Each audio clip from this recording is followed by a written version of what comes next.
y'all. So today I'm doing something a little different for my February wrap-ups. I'm wearing my glasses. You guys get to see them but I'm going to start with the books I actually don't have physical copies for because there's only like a few of those. So, and then the rest of them, we have this pile of books. So, oh my gosh, y'all. I'm going to start with Onyx Storm. Everybody's been hearing about Onyx Storm. It's like the best-selling adult book in the last 20 years or something. I don't know the exact statistics, but I was like, wow, this series is so popular, and I am looking forward to the TV adaptation and who they cast for it. But okay, this is the third book in the Empyrean series, I think is what it's called, but my favorite book in this series was Fourth Wing. Onyx Storm was, for me, it was okay. It was okay. It kind of took me a while to get into it. I just feel like it was so many characters to keep track of that I didn't really remember. And then they would randomly bring up a character and be like, oh yeah, this happened. And I'm like, who is this person? And I'm supposed to remember them? What's going on? And then I kind of felt like it was taking me out of the story sometimes. I didn't feel as invested in the relationship between Violet and Xaden for whatever reason.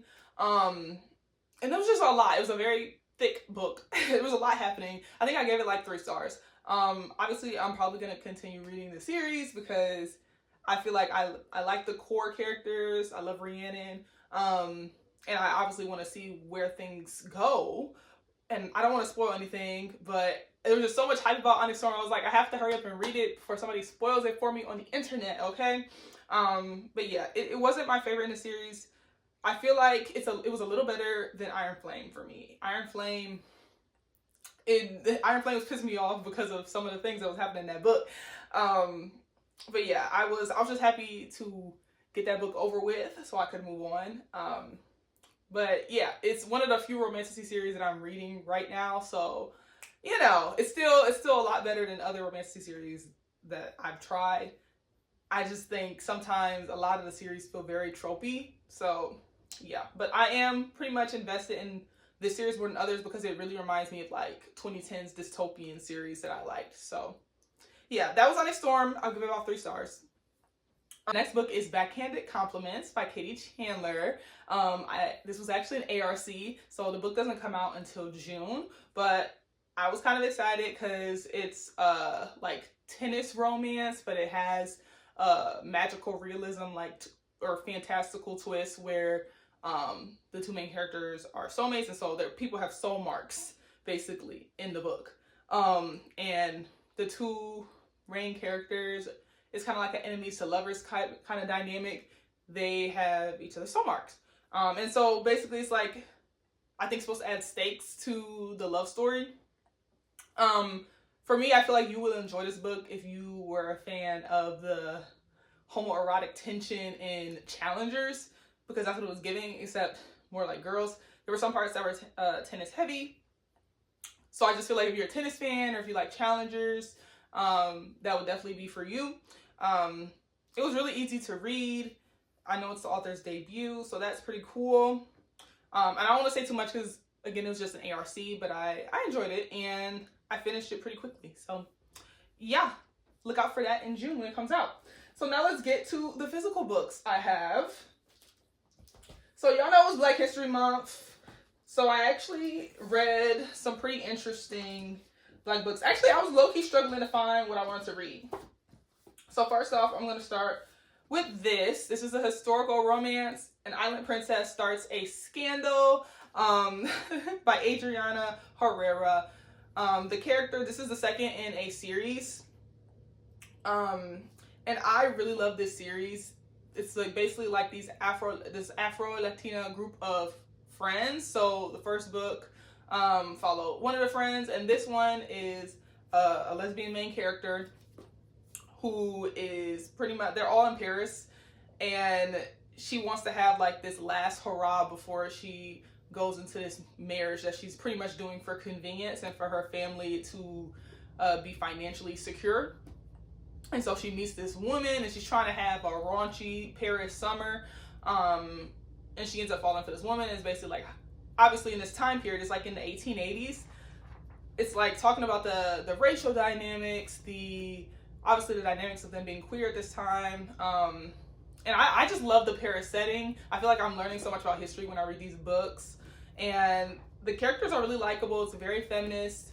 And I really recommend the series. I'm really excited for the third book in the series that just came out last month. So, yeah, I think it came out in February. So, yeah, this came out in like a couple years ago. But I really liked it. I might say this book and the first book in the series are pretty equal for me. So, definitely recommend if you're looking for a diverse historical romance set outside of the U.S. And then the other Black book I read was actually this graphic novel, Wash Day Diaries. I gave this 5 stars, actually. I had a good time. I read this in like a day or two. It's these 4 friends, and it basically follows their wash day. I'll show you guys a little bit of the graphics. Really pretty artwork. And it was just like a slice of life for these Black women that live in New York, and them having their wash days and how it intertwines with their lives and their relationships. There's different kinds of Black people in here. They wear their hair in different ways. One has braids, one has natural hair, one has weaves, wigs, whatever. I just feel like it was just one of those books that just made you feel warm and fuzzy inside. And I was like, oh, I want to romanticize my next wash day because of this. So yeah, I really enjoyed that. I'm glad I picked this up. It's basically just like Black girl magic. Like just feeling good about your hair, and like the spiritual experience it is to take care of it. And I gave this 5 stars. Oh, I gave Island Princess 4 stars. Forgot to say that. And then the last Black book I read for this month was Black Girl Call Home. This is actually a poetry book, and I thought the cover was amazing. I love the barrettes. It's very reminiscent of our childhoods, you know.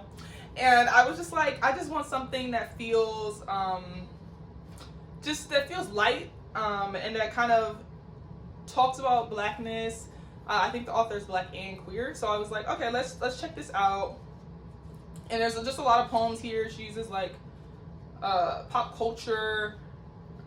She talks about sexuality, about religion, about just being Black, about femininity, all of that stuff. Like there's just so many different poems in here. I think one of the ones that really stuck out to me was the one about Little Mermaid and like the Black Little Mermaid. And so like it's culturally relevant stuff that she talks about in the poems. And it was just very easy to read. I gave it 4 stars. Really enjoyed it. Finished it in less than a day. Would definitely recommend. I haven't read a poetry book in I don't know how long, so I was glad to pick up something that was like different and kind of just felt more raw, more real, more like of the times. So yeah, definitely recommend. And I wanted to get to more Black books this month, but I'm glad that I at least got to 3. But I feel like for the next month, I already had this long list that I want to get to. So we're going to be good. We're going to make up for it. So then the next book is The Eyes Are the Best Part by Monica Kim. This has been on my TBR since like the fall when I first started reading again. And it wasn't available at the library at the time, so I didn't get to it, and I finally got my hands on it. So basically, this book is about this Korean American girl whose mom, the girl's father leaves the family. So it's her sister, and her mom. Her mom's like devastated. She is just so used to what the family dynamic was before, and so then she finds a white boyfriend. And this white boyfriend is gross. He's disgusting. He's basically fetishizes Asian women, and it was a little triggering because I'm like, the way he was like sexualizing people, like women, young women that low-key was not legal, all this stuff. I was like, giving me the ick. And it's basically following her journey becoming a serial killer. And she's like obsessed with these blue eyes, hence the title. The blue eyes. So the boyfriend has blue eyes. There's this other guy with blue eyes, and it was just interesting to kind of see her unravel and kind of take out her anger on the patriarchy and her circumstances.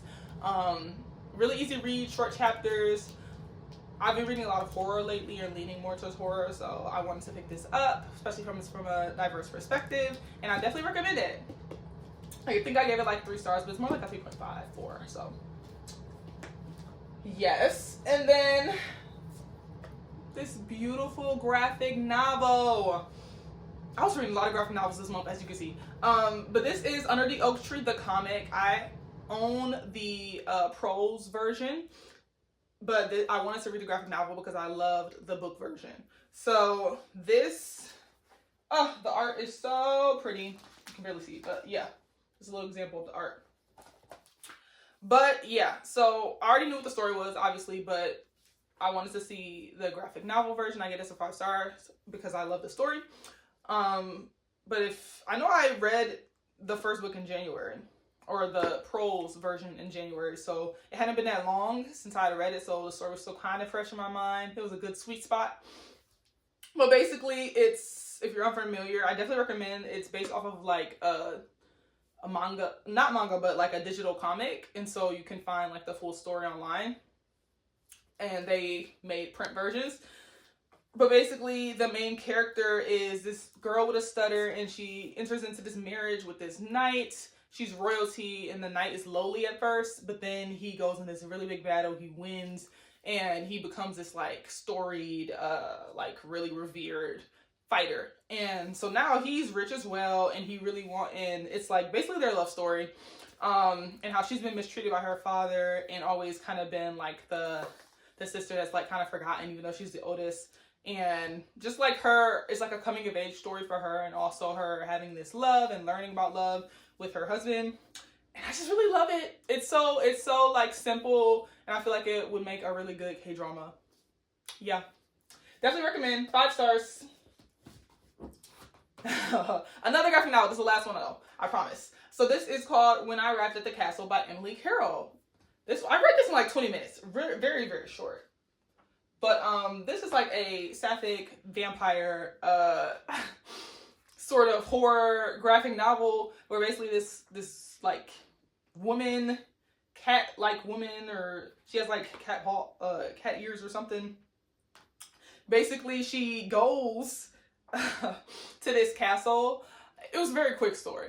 She goes to this castle where this lady person lives, and she went there to kill her, basically. But yeah, it's like, it says in the back, Alice in Wonderland meets Dracula, bloody, sensual, and bewitching. That's what it was giving. Like, I was a little bit confused at what was happening at first, but the artwork is very nice. It's black and white mostly, and red.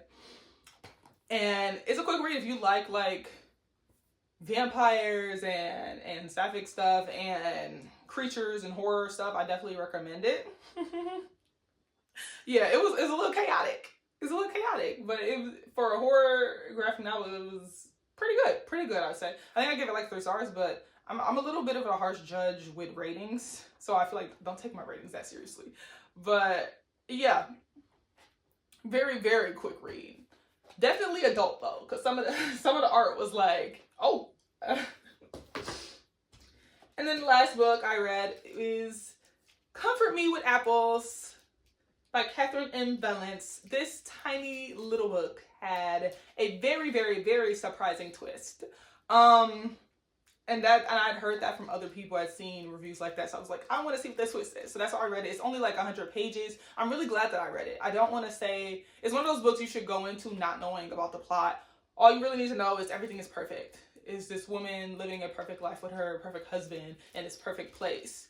And that's how the story starts, and then it goes from there. So that's all I'm going to say, because I don't want to ruin it for anybody. And it's very short, so you just can't say too much. But I was very surprised at where the story went. I gave it 4 stars. Really good, really easy to read. I liked it. This little horror novella. I love me a good horror novella, okay? Get to the point and get to it quick. So yeah, the metaphors, the underlying messages, real good with that one. And I think that is the last thing I read. For me, it felt like a really short reading month, so I only did 9 books this month, which that's fine. I did 10 the previous month, I think. But yeah, February was an interesting month. Been doing a lot of work. So yeah, let me know if you've read any of those books, what your opinions are on them if so, or if you're planning on adding it to your TBR. Thanks for watching, and I will see you with the next month. Hope you had a great Black History Month. Okay.